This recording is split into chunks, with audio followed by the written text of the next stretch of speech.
Hi, this is Scott. I really appreciate our sponsors because they make the show possible. Today's show is sponsored by Developer Express. Become a UI superhero with DevExpress controls and libraries. Deliver elegant .NET solutions that address customer needs today.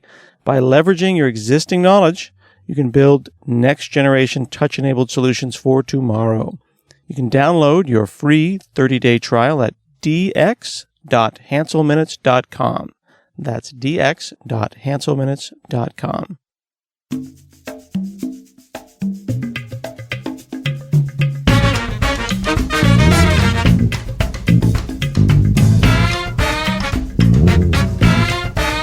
Hi, this is Scott Hanselman. This is another episode of Hansel Minutes. Today I'm talking with Alfonso Garcia-Caro. He works on Fable. How are you, sir? I'm fine. Thanks. Thanks a lot for inviting me, Scott. Yeah, so you are part of the F# ecosystem, but also part of the JavaScript ecosystem, and you work on something called Fable, an F# to JavaScript compiler. That's pretty. That sounds amazing. Yeah, it's not that. It's quite simple, but it's a way that I was trying to find a way to combine these two ecosystems that I really like, .NET and F# and JavaScript. So I just started this project, and then the community had a very good response, and a lot of people were helping. So we got to this point.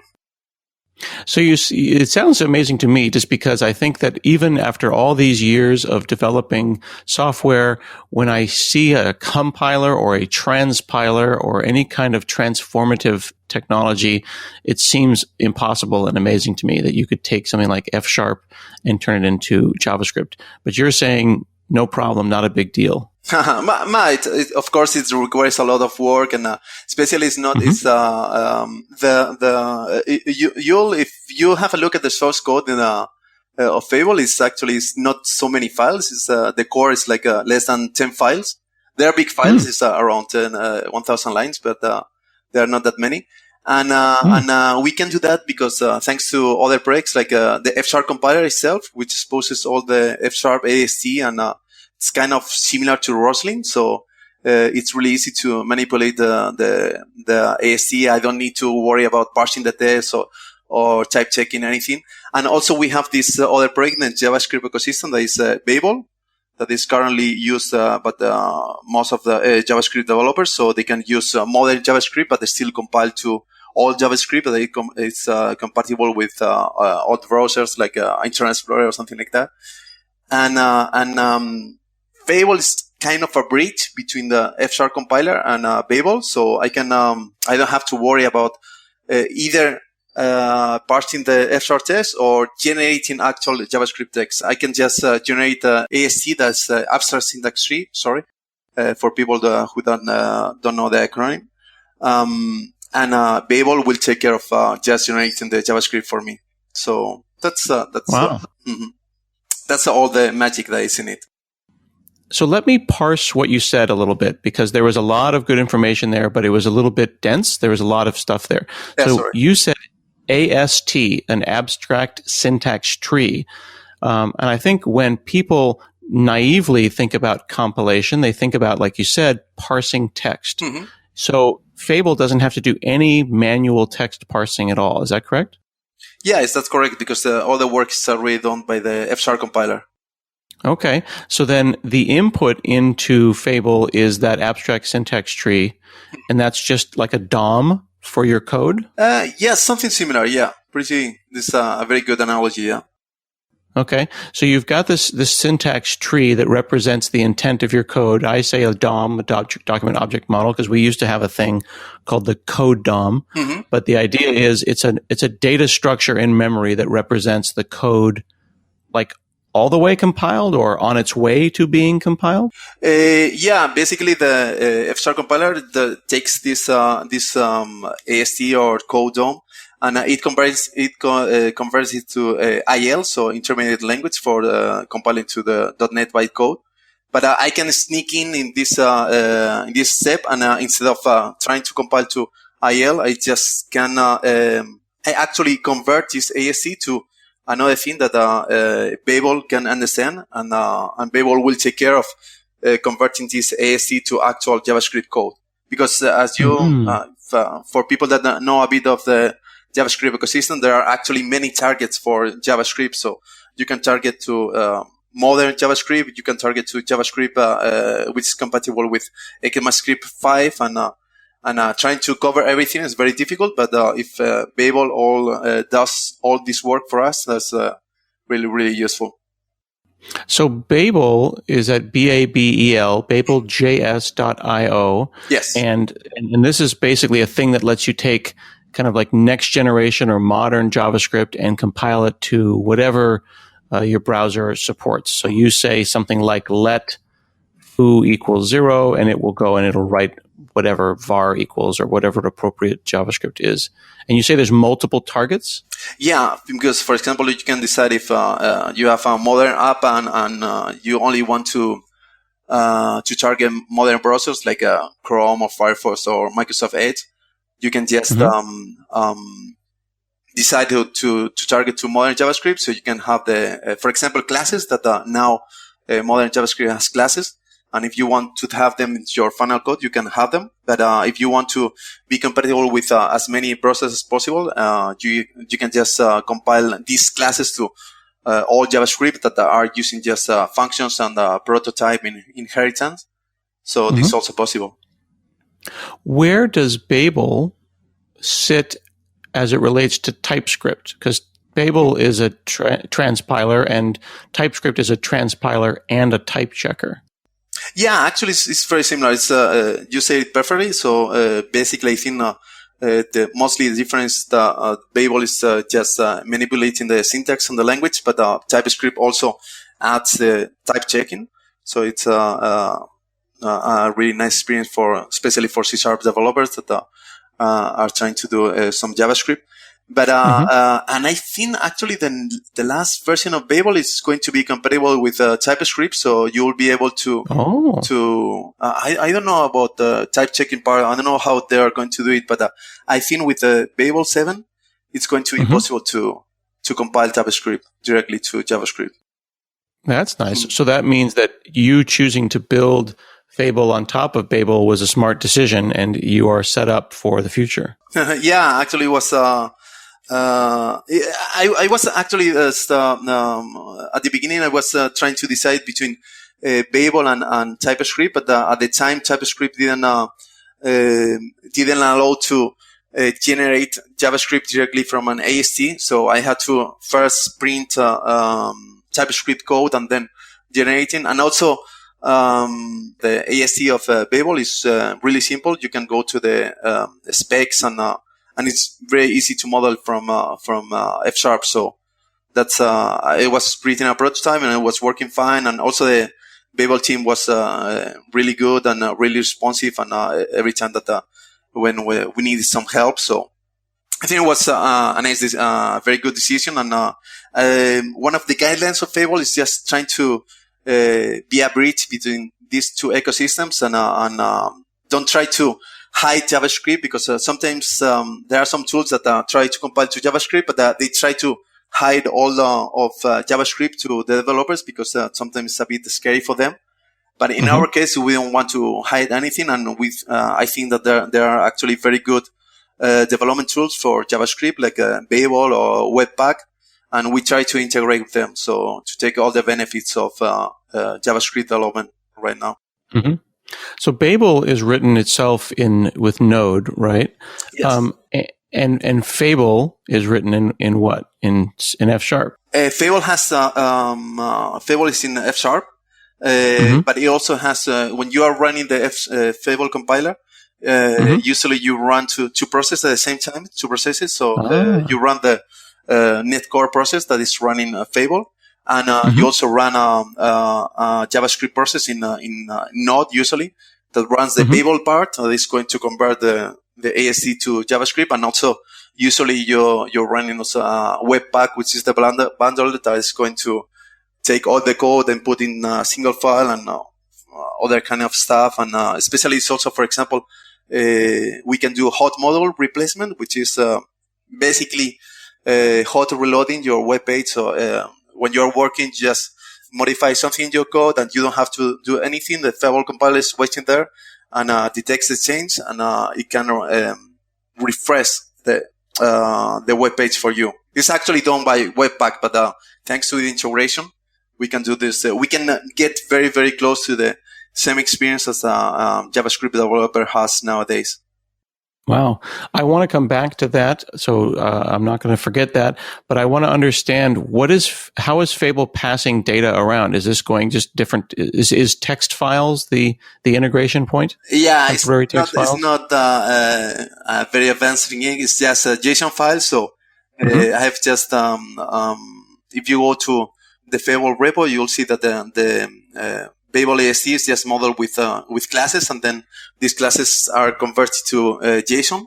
And this we are using a TCP server at the moment because I thought that maybe this could be very lightweight and fast, and this communicating with a Fable loader, which is kind of the Webpack plugin to communicate with the Fable server, Fable daemon, and then it's just JSON files that are being passed through the two processes. So I'm looking at Fable, fable.io/REPL, REPL, and I've gone up here and I'm looking at, for example, basic canvas. And here you're basically writing C# to draw something in a HTML5 canvas. And one of the things that is kind of, I don't know, surprising but interesting is all of the lines where you say fill style and fill rectangle. They're really close to JavaScript already. I guess it's there's only so many ways that an object with a method with parameters can be passed in. Yeah, that's thanks to we have the also bindings. So one of the things I was, for example, TypeScript was really a big inspiration for me when designing Fable, and I wanted to have something similar that is you have all the power of the F# language. But at the same time, I wanted the developer to be very close to JavaScript and the native browser APIs, or even Node APIs if you're writing a Node application. And in this case, we just took the browser API declarations from JavaScript, and we have a tool which is called TS2Fable that you can find npm. And this tool can convert JavaScript declaration files into F# compiler, Fable compile F# files, and this is what you are going to use to interact in a very similar way to what you will be doing with normal JavaScript.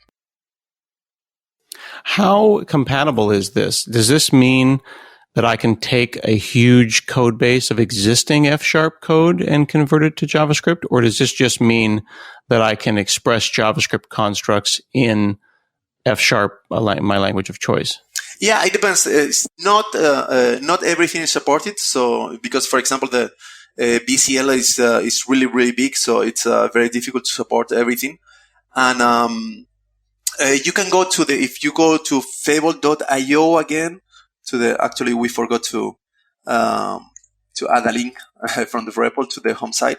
But if you go there, you can go to the docs, and then in the docs you'll see there are not many docs. I wanted to have very few, not really big, so to make sure that people will read them. But if you go to the section called F# language library and compatibility, you can see there what is supported from the F# language, from the F# core library, and also from the .NET BCL, the base class library. So you see that some of the basic collections or primitive types are supported. And when possible, we try to compile them directly to native JavaScript system types, or, for example, the integers or floats, they convert directly to JavaScript number. Yeah, so it depends if this code base, F# code base, only uses things that are already compatible with Fable, you will be able to compile it to JavaScript. But if it uses something that is not, for example, system.io or something like this, that is not compatible with Fable, it will fail because Fable doesn't know how to translate this to JavaScript. Okay, that makes sense. So let me see if I can paraphrase so that I understand. So if I'm using, system.datetime, it'll end up being a JavaScript date. And if I'm using chars and strings and ints, it'll map to the appropriate JavaScript thing. But if I go and do something like system.drawing, certainly that's not going to work. It's not going to magically turn into a canvas. No, there's actually this. I would when I was working before Fable, there was another very cool project that was called FunScript.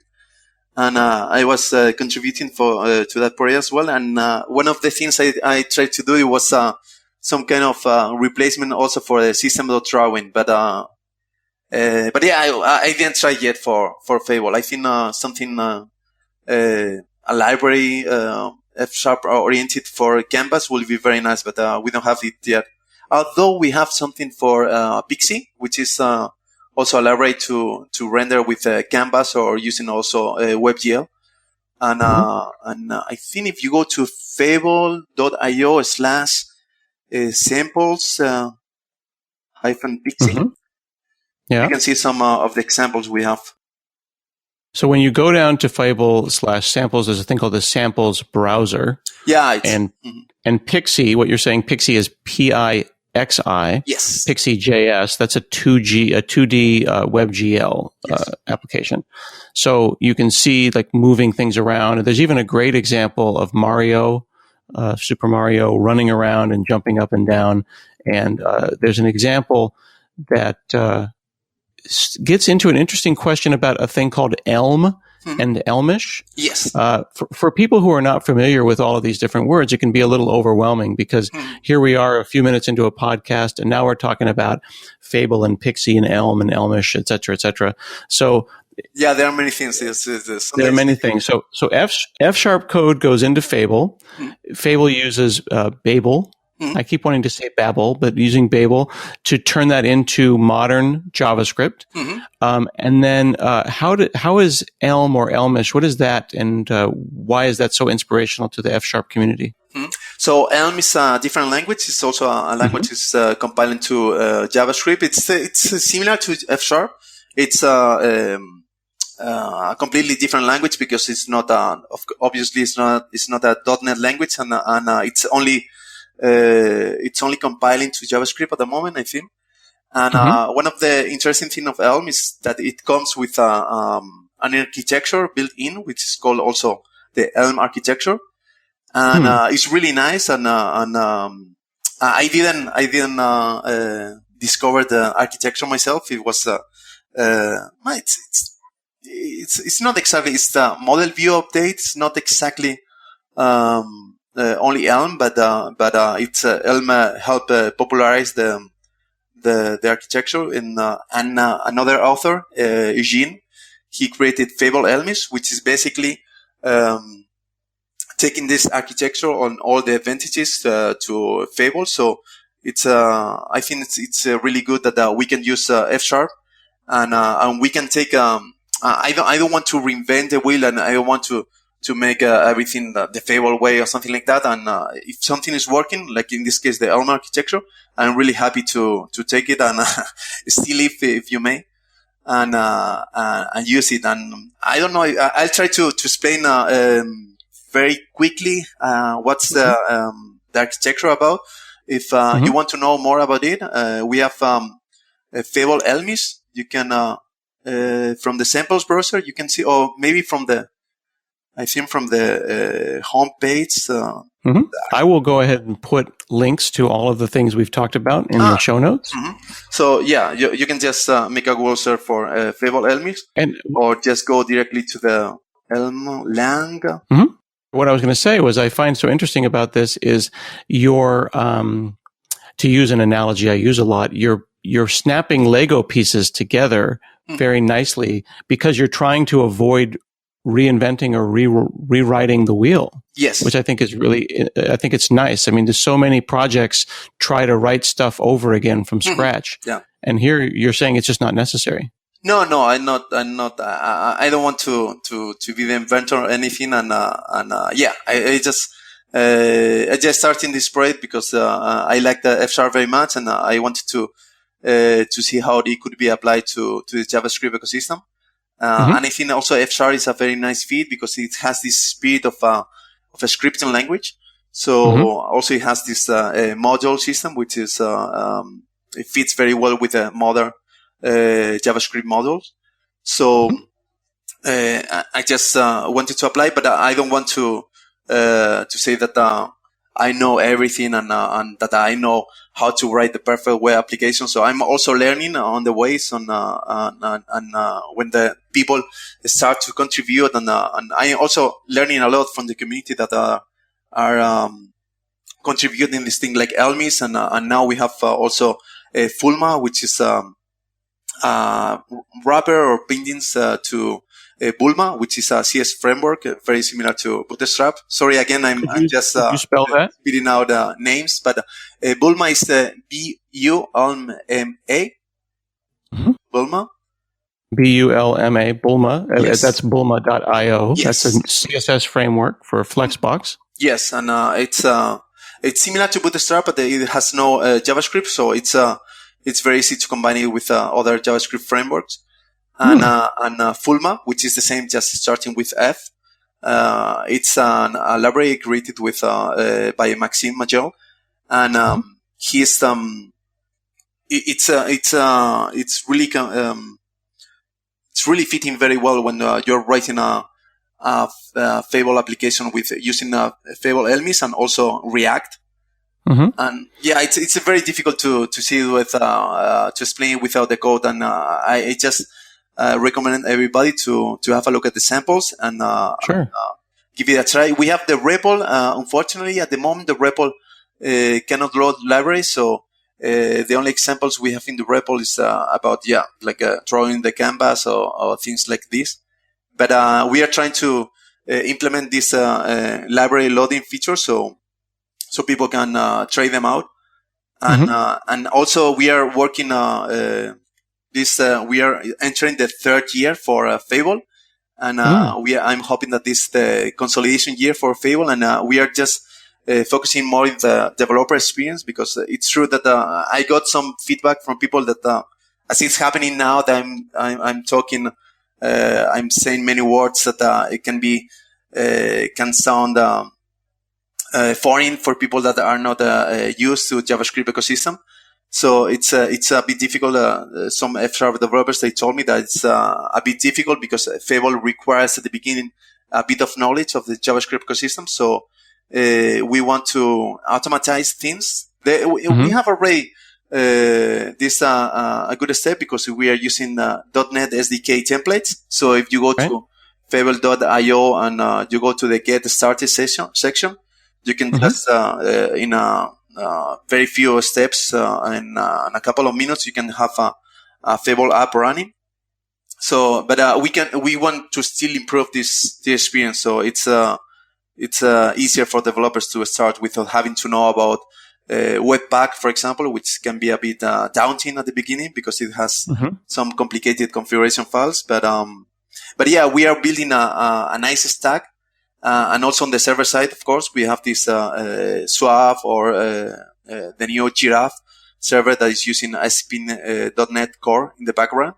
So I think we are getting together a very nice stack to create application. I'm starting to use this stack myself for professional projects, and it feels really nice. So I want to write more about this the experience. I want other developers to be able to share this. Well, it's a huge amount of work, and I think your point that you do have to know a little bit about the JavaScript ecosystem is true, but you've made it very clean because all you need really is .NET SDK. You need Node. You need some package manager like Yarn or NPM for your JavaScript. And then F# has a really nice experience inside of VS Code with a thing called Ionide. Yeah. It's right. So you get a really nice experience. And that brings me back to a thing that you mentioned about hot swapping. One of the nice things about JavaScript is that feeling that you make a change and you hit F5 and things just update.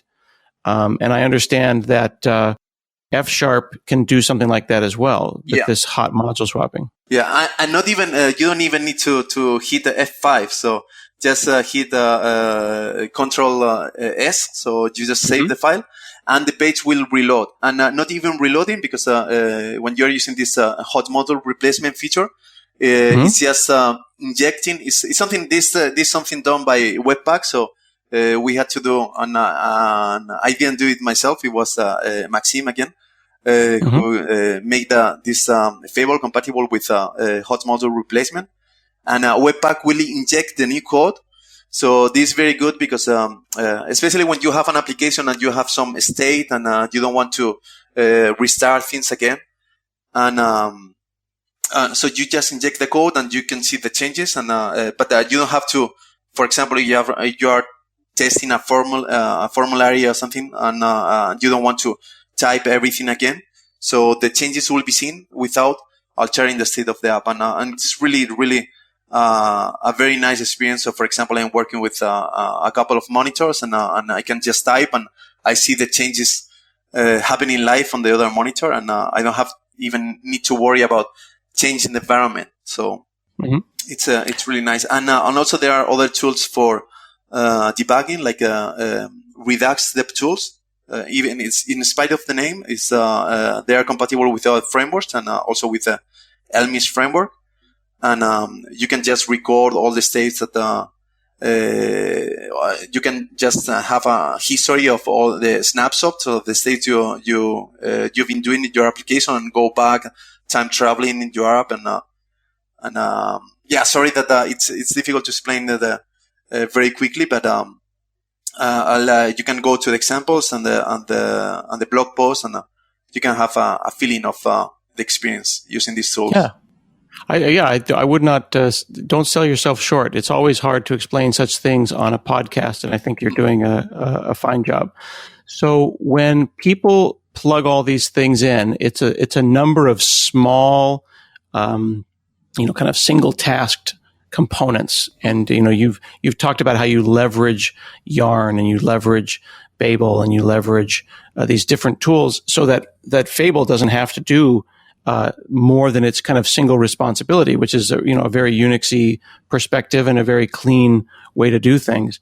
Let me ask you this: if someone who is a new developer comes to this and they see all of these different dependencies, are there any risks? Is there anything that they could run into or have trouble with?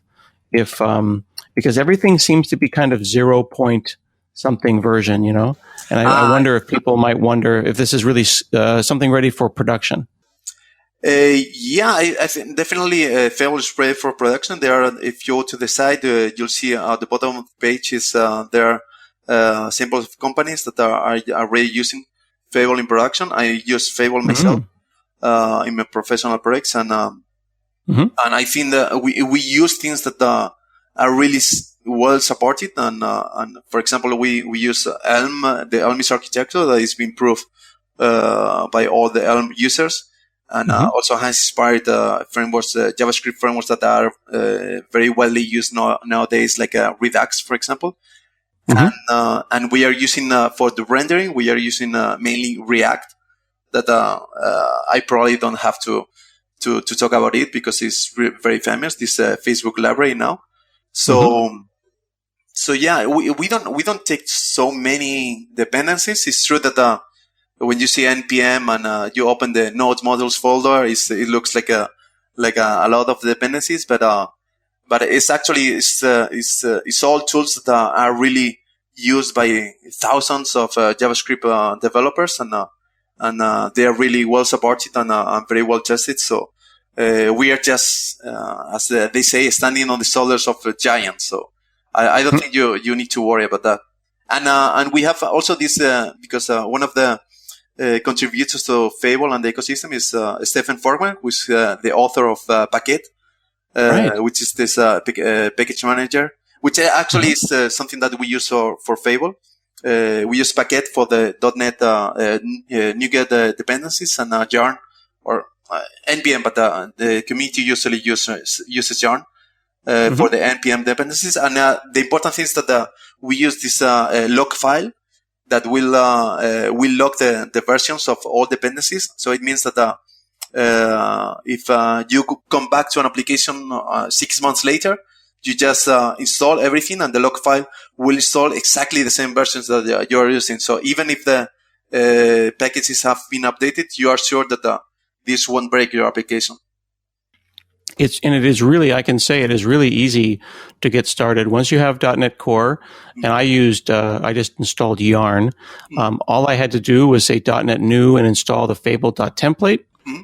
I did a .NET New Fable, et cetera, and I'm actually sitting here talking to you, and while we're chatting, I've got localhost 8080 up, and I can see my modules getting built in the background, and I can update them, and they're getting compiled, and I'm already running this, and it took me, I would say, 3 minutes to do.